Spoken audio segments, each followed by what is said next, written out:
நாம எதிர்பார்த்த மாதிரியே அது இருக்குங்கிறதுக்கான ஆதாரம் நம்ம கைக்கு கிடைச்சிடுச்சு. இனிமே அதை கண்டுபிடிக்கிறது ஒண்ணு கஷ்டமான காரியம் இல்ல. அப்படின்னா நானே வாங்கிக்கிறேன். இல்ல, நான் தான் வாங்குவேன். அதை வாங்கக்கூடிய தகுதியும் அதிகாரமும் எனக்கு மட்டும் தான் இருக்கு. நீங்க முடிவெடுக்கிறதுக்கு முன்னாடி இத பார்த்துட்டு பேசுங்க.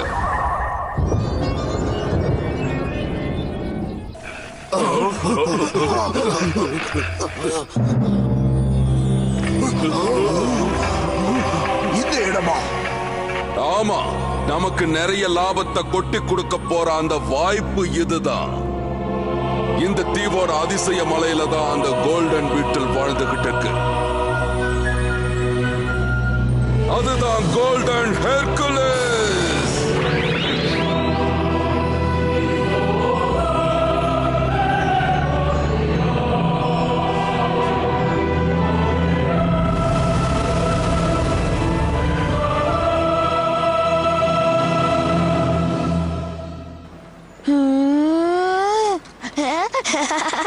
ரொம்ப தேங்க்ஸ் பா. இதுக்கு தான் நான் ரொம்ப நாளா ஆசைப்பட்டேன். அது எனக்கும் தெரியும் நோபிட்டா. ஆனா இத நீ பத்திரமா பாத்துக்கணும் சொல்லிட்டேன். என்ன சொல்ல வரீங்கப்பா? போன வருஷம் நான் உனக்கு வாங்கி கொடுத்த கோல்டன் ஃபிஷ் என்னாச்சு? நீ தானே அதை ஒழுங்கா பாத்துக்கணும். ஆனா உங்க அம்மாவும் டோரேமானும் தான் இப்ப அதை ஒழுங்கா பராமரிக்கிறாங்க. அத சொல்றீங்களா? இந்த தடவை அந்த மாதிரி நடக்காது. நிஜமா தான் சொல்றியா?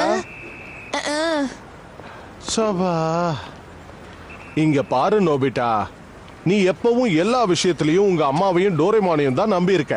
இது எவ்வளவு பெரிய தப்புங்கிறது உனக்கு இன்னுமா புரியல? இனிமேலாவது உன்னோட வேலைகளை நீ சுயமா செய்ய முயற்சி பண்ணு நோபிட்டா. இப்படியே எல்லாத்துக்கும் மத்தவங்களை நம்பிக்கிட்டு இருந்தா நீ எதிர்காலத்துல ரொம்ப கஷ்டப்பட வேண்டியிருக்கும்.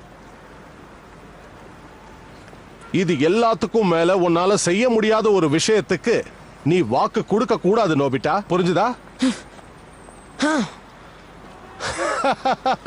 இன்னைக்குன்னு பார்த்து வெயில் பெண்ணி எடுக்குதே.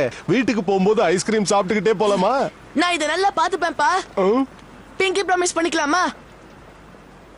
அப்படியா? உன் வாக்குறுதியை நான் ஏத்துக்கிறேன்.